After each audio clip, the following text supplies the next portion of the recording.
Hi అండి, నేను సారంగ్ పని. ఈరోజు వీడియోలో ఒక 23 చెట్ల వరకు నేను ఈ జామ చెట్లు అనేది పెట్టేనా. మీరు ఈ జామ చెట్లు గమనించవచ్చు, 24 చెట్ల వరకు ఉంటాయి ఇక్కడ. కాబట్టి దాన్ని మనం మామూలుగా ఈ విధంగా నేను చూడండి,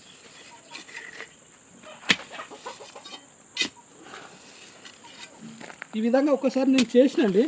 కాకపోతే నేను చేసిన ఒక చిన్న చేయడం వల్ల పర్లేదు, మనకు మొక్క కూడా ఏంటంటే మనకు కొంచెం ఈ చుట్టువైపు ఉన్నటువంటి మట్టి గుల్లగా మారితే మనకు కొంచెం గ్రోత్ అనేది ఎక్కువ ఉంటుంది. కాకపోతే మనం ఈ విధంగా చేసిన తర్వాత కంపల్సరీ దానికి పైన మనం ఇట్లా పొత్తిలాగా పోసుకోవాలి. చూడండి, ఈ విధంగా మనకు చేయడం వల్ల ఏంటంటే మనం మామూలుగా ఈ కలుపు కూడా మనకు పడదు. ఒకటి ఇంకొకటి ఏంటంటే ఇప్పుడు మనకు ఇందులో ఉన్నటువంటి డీకంపోజర్ అనేది మనకు రెడీ అవుతుంది కదా. ఒక 4 రోజుల తర్వాత ఇప్పుడు మామూలుగా తొవ్వ వెళ్ళిపోతే ఏమవుతుందంటే ఒకవేళ భారీ వర్షం కొట్టిందనుకో ఒకటే రోజులో మళ్ళీ బండ అయిపోతుంది. ఈ విధంగా ఉంటే ఏంటంటే మనం వాటి ఏదైతే మనకి ఇది ఫర్మెంట్ అయిన తర్వాత ఈ లిక్విడ్ ఏమైతే ఉంటుందో ఈ చుట్టూ మనం పోస్తే ఒక మొక్కకు ఒక 2 లీటర్లు మనం పోసినాం, ఒక 2 లీటర్ల నీళ్ళు పోసినాం అనుకో చెట్టు కూడా తొందరగా మనకు సెట్ అయ్యే అవకాశాలు ఉంటాయి. కాకపోతే ఇవన్నీ చేయాలంటే కష్టమవుతుంది, కానీ తప్పదు. ఏ టైం అయినా కానీ చేసే ప్రయత్నం చేస్తా. చేసిన తర్వాత ఒకసారి చూపిస్తా. జిప్ పైపు ఇద్దాం ఫస్ట్.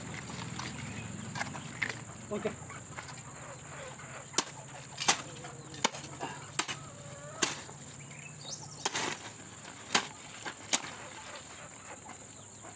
ఒకప్పుడు మస్తు హార్డ్ వర్క్ చేసేదండి, పొంగుతలేదు నాడు చేయాలంటే బద్ధకం అయిపోయింది. ఉదయం నుండి సాయంత్రం దాకా చేసేది.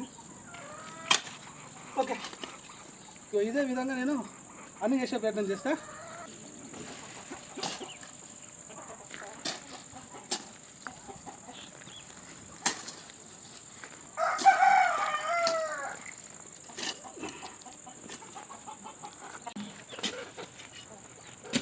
గంట సేపు నేను కష్టపడితే వరుసకు మనకు 5 చెట్లు ఉన్నాయి. ఈ 3 వరుసల కంటే 15 చెట్లు ఒకటి ఎక్స్ట్రా, అంటే మొత్తం 16 చెట్లకు నేను గంట సేపు ఒక్క నిమిషం కూడా సమయం వేస్ట్ చేయకుండా గుణపంతో తవ్వడము, అదేవిధంగా కుండి చేయడము గంట సేపు చేస్తే నాకు ఈ 16 చెట్లనే అండి. వాస్తవానికి ఈ ఫ్రంట్ సైడ్ మాత్రం ఇంకొక 6 చెట్లు చేయలేకపోతున్నా, ఎందుకంటే సమయం ఆల్రెడీ 7:30 అవుతుంది.